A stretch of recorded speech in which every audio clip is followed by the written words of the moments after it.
ہمارے ساتھ تشریف فرما ہیں حافظ ابتسام الہی ظہیر صاحب. ان کی یہ خوبصورت گفتگو جو آپ اس وقت یہاں سن رہے ہیں آپ اکثر و بیشتر بھی سن سکتے ہیں، اور اس کے لیے آپ نے کچھ نہیں کرنا ہے، صرف قرآنوسنہ.com پہ جانا ہے، www.قرآنوسنہ.com. وہاں پر حافظ صاحب کے ماشاءاللہ زبردست لیکچرز موجود ہیں، قرآن کی تفسیر بیان فرماتے ہیں، گفتگو کرتے ہیں، سوال و جواب کے سیشنز ہوتے ہیں، تو آپ وہاں بھی سن سکتے ہیں. حافظ صاحب اب وقت ہمارے پاس تھوڑا ہی بچا ہے، میں آپ سے یہ چاہوں گا کہ اس مشکل گھڑی میں جس کا اس وقت ہم سامنا کر رہے ہیں، سیلاب ہے، پریشانیاں ہیں، ایک مسلم اسکالر کی حیثیت سے ماشاءاللہ آپ کی بڑی گہری نگاہ ہے، ایک بہت قابل باپ کے آپ بیٹے ہیں. آپ سے اگر یہ پوچھا جائے کہ حافظ صاحب سوال یہ ہے کہ ان حالات میں امت مسلمہ کو بالعموم اور پاکستانی عوام کو بالخصوص کیا کرنا چاہیے اللہ کو راضی کرنے کے لیے، تو آپ کیا فرمائیں؟ ڈاکٹر صاحب میں اس میں صرف دو آپ کو تجویزیں دوں گا. ایک تجویز وہ ہے، ایک معاملہ وہ جو ہے جسے ہمیں اللہ سے بہتر بنانے کی ضرورت ہے، اور ایک معاملہ وہ ہے جسے ہمیں مخلوق سے بہتر بنانے کی ضرورت ہے. ٹھیک ہے. جو اللہ سے بہتر بنانے والا معاملہ ہے وہ تو یہ ہے کہ ہم توبہ کریں اور استغفار کریں. ٹھیک ہے. اگر ہم سچے دل سے اپنے گناہوں کے اوپر، اپنے سابقہ جو ماضی کے ہم نے رویے اپنائے ہیں ان کے اوپر ٹھنڈے دل سے غور و خوض کر کے ندامت کے آنسو بہائیں اور اللہ سے اس بات کا عہد کریں کہ اللہ ہم آئندہ اس قسم کی بات نہیں کریں گے، اور اس کے بعد ہم اللہ سے بخشش کو طلب کریں، تو پھر نتیجہ کیا نکلے گا؟ وَقُلْتُ اسْتَغْفِرُوا رَبَّكُمْ إِنَّهُ كَانَ غَفَّارًا. اپنے پروردگار سے اپنے گناہوں کی معافی مانگو، بخشنے والا غفار ہے. یُرْسِلِ السَّمَاءَ عَلَيْكُمْ مِدْرَارًا، پھر بارشیں تمہاری مرضی کے مطابق ہوا کریں گی. وَيُمْدِدْكُمْ بِأَمْوَالٍ وَبَنِينَ، اللہ مال میں بھی اضافہ کر دے گا، اقتصادیات کو بہتر بنا دے گا. وَيُمْدِدْكُمْ بِأَمْوَالٍ وَبَنِينَ، اور اللہ تبارک و تعالیٰ اولاد نرینہ کی خواہش کو بھی پورا کر دے گا. وَيَجْعَلْ لَكُمْ جَنَّاتٍ وَيَجْعَلْ لَكُمْ أَنْهَارًا، اور تمہاری بنجر زمینوں کو باغات میں ٹرانسفارم کر دے گا، اور تمہاری جو خشک نالیاں ہیں ان کو نہروں میں تبدیل فرما دے گا. یہ کب ہوگا؟ جب ہم توبہ کے آنسو گرائیں گے اور عمل سے اس کی توثیق کریں گے. یہ معاملہ تو ہے جس کو ہمیں اللہ سے بہتر بنانے کی ضرورت ہے.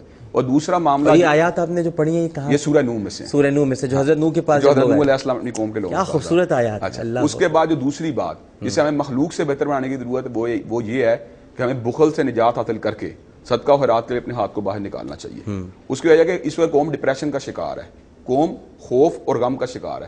تو اللہ تبارک و تعالیٰ نے اس کا پریکٹیکل سلوشن بتلایا ہے. الذین ینفقون اموالہم باللیل والنہار سرا وعلانیۃ، وہ لوگ جو اپنے مال کو صبح و شام خرچ کرتے ہیں اعلانیہ طور پہ بھی اور خفیہ طور کے اوپر بھی، ان کا اجر کیا ہے؟ فلہم اجرہم عند ربہم، اجر تو ان کا اللہ کے پاس ہے، لیکن دنیا میں کیا رزلٹ نکلے گا؟ لا خوف علیہم ولا ہم یحزنون. اللہ خوف سے بھی نجات دے دے گا اور غموں کو بھی دور فرما دے گا. یہ اللہ تبارک و تعالیٰ نے انفاق فی سبیل اللہ کے اندر جو ہے نا ایک ایلیمنٹ رکھا ہوا ہے. لیکن دکھ کی بات یہ ہے کہ ہم اللہ سے مانگتے ہیں اللہ ہمیں مال دے، اور جب تو دے گا تو ہم خرچیں گے. لیکن ہوتا کیا ہے؟ سورۃ توبہ میں اللہ نے اس کا نقشہ کھینچا ہے. منہم من عاہد اللہ لئن آتانا من فضلہ لنصدقن ولنکونن من الصالحین. اللہ ہمیں تو ایک باری مال دے دے، پھر دیکھ ہم تیرے راستے میں کس طرح اس کو خرچ کرتے ہیں. فلما آتاہم من فضلہ بخلوا بہ، جب اللہ نے اپنا فضل فرما دیا بخیلی کرنا شروع ہو گئے. وتولوا وہم معرضون، اور چہرے کو دوسری طرف کر لیا ہے کہ اللہ یہ تو مال ہم نے اپنی ہوشیاری سے کمایا. انما اوتیتہ علی علم عندی، اللہ یہ تو میں نے اپنے انٹلیکٹ اور پوٹینشل سے کمایا ہے. حالانکہ دیا تو اللہ نے تھا، لیکن اب کیا ہوتا ہے؟ اللہ کیا کہتا ہے؟ نتیجہ کیا نکلے گا؟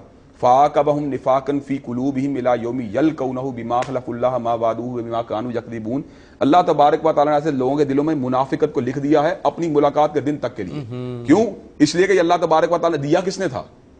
اللہ نے دیا تھا، لیکن یہ ظالم لوگ اللہ کے راستے میں خرچ کرنے کے لیے تیار نہیں تھے. ڈاکٹر صاحب توبہ کرنے کے بعد اگر ہم پبلک کی رفاہ کے لیے صحیح معنوں میں اس سوشل سیکورٹی سسٹم کی بنیاد ڈالیں جو سود سے پاک اپنے مال کو لوگوں کے درمیان ڈسٹریبیوٹ کرنے والا سوشل سیکورٹی سسٹم تھا، تو یقین کیجیے ہم دونوں کے دونوں مسائل کے اوپر دونوں تجاویز پہ عمل کرنے کے بعد اپنے ان گمبھیر مسائل کی دلدل سے باہر نکل سکتے ہیں.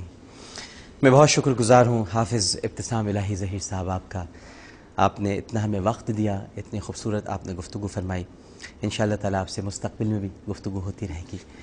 ناظرین کرام، آپ نے حافظ صاحب کی گفتگو سنی.